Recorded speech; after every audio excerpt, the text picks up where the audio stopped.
El pasado 25 de octubre, déjame chequear, me parece que fue un jueves, pero más allá de qué día fue esa fecha, fue el 25 de octubre, fue viernes de la semana pasada. El gobernador Hugo Pasalacqua ponía en su cuenta personal de Twitter: informo que el jueves 31 estarán acreditados los haberes de los trabajadores activos del Estado provincial y de los jubilados, pensionados y retirados provinciales. En el caso de los jubilados y pensionados del IPS, tendrán un incremento en su movilidad del 3%. Lo traduzco, lo digo de otra manera. Este mes el sector activo no tuvo incrementos en sus salarios, solamente la provincia aumentó a los jubilados, pensionados y retirados de la provincia. ¿Por qué? En concepto de que lo sabemos. Digo, ahí vale la pena mirar de cerca porque además durante el mes de octubre no solamente se suspendieron mesas, por ejemplo, a policías y penitenciarios, sino que hubo mesas en las que fue el ministro de Hacienda a reunirse, por ejemplo, con docentes y dijo, bueno, acá está la propuesta. ¿Qué es la propuesta? No aumentarles este mes. Por eso hubo paros docentes. Además también con los trabajadores de salud. ¿Hubo mesa? Sí hubo mesa. ¿Qué dijo el ministro de Salud? Este mes tampoco habrá aumento. Bueno, en concepto de que se sabe, vamos a hablar sobre esto con uno de los referentes del movimiento María Blanca. El movimiento María Blanca fue fundado justamente por movimientos de docentes jubilados del IPS, docentes jubilados provinciales, y vamos a hablar sobre esto con Alberto Holz.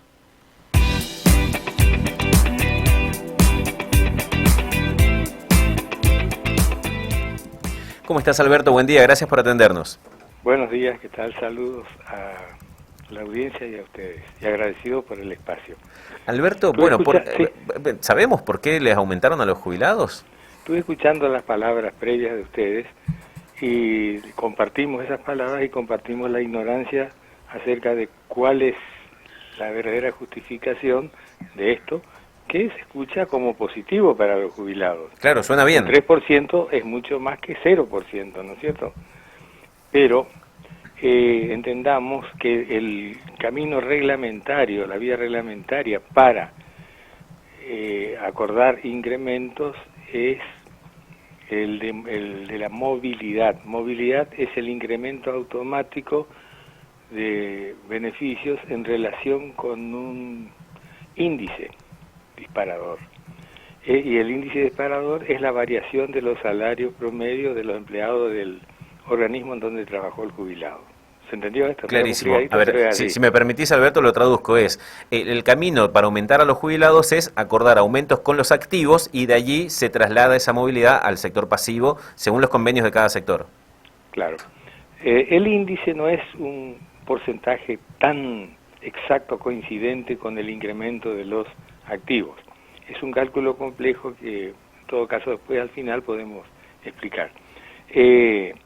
Bueno, entonces surge esto que nos toma de sorpresa, por un lado con alegría, ¿no es cierto? Bueno, si a ninguno de los activos le toca, y a nosotros sí hay una especie de privilegio, pero analizando, bueno, si no sabemos cuál es la razón, frente a otras razones pendientes, no sabemos si estuvimos ganando, tenemos un vaso lleno, o tenemos un medio vaso medio lleno y medio vacío.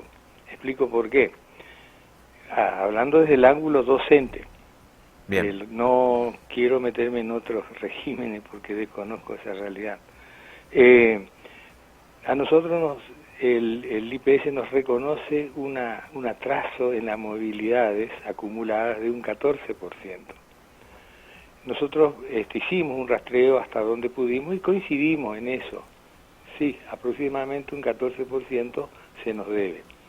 Ahora, hubo una especie de compromiso verbal, telefónico, de que se iba a pagar el día, en forma medio inmediata, este 14%. Ahora, frente a un 3% no nos sentimos alegres. Entonces, queremos interpretar por qué este 3%, y he ido al IPS a preguntar. Resulta que los pasillos de acceso a las oficinas que pueden dar respuesta estaban cerradas. Entonces hay que recurrir al personal subalterno, ¿no es cierto?, para el de atención al público, claro. Y bueno, entonces no dice pase, voy a conseguir una audiencia para conversar sobre el tema, sino voy a llevar la pregunta. Bueno, uno expresa de la mejor manera posible cuál es la pregunta. Y de allá viene con una respuesta bastante ambigua, que equivale a lo mismo que figuran los recibos. Pago a cuenta de movilidades 24, año 24, lo cual es lo mismo que nada, ¿no? Y toda esta complicación de acceso a las autoridades hace que uno no pueda repreguntar para obtener mayores precisiones. Está el 3%, vamos a tratar de lograr más adelante una explicación específica, ¿no? Entonces, Alberto, perdón, si figura como pago a cuenta, quiere decir que en próximos aumentos que le corresponda dirán, bueno, ya les dimos un 3, si ahora es un 4, será solo el 1 que faltaba. Claro, podría ser según la explicación del origen de esto. Si es digamos, una alternativa a un principio que está en la ley jubilatoria, que es el Estado determina un máximo de haber y un mínimo. Podría considerarse que esto es para mejorar el mínimo para todos, ¿no? Y bueno, en ese caso igual nos siguen debiendo el 14% a los docentes jubilados. Claro, justo pensaba en eso, porque si fuera parte del 14 no debiera decir anticipo o a cuenta, sino debiera decir retroactivo del porcentaje pendiente. Sí, en mi recibo por lo menos figura a cuenta, ¿no? Entonces, sin explicar a cuenta de qué. Claro.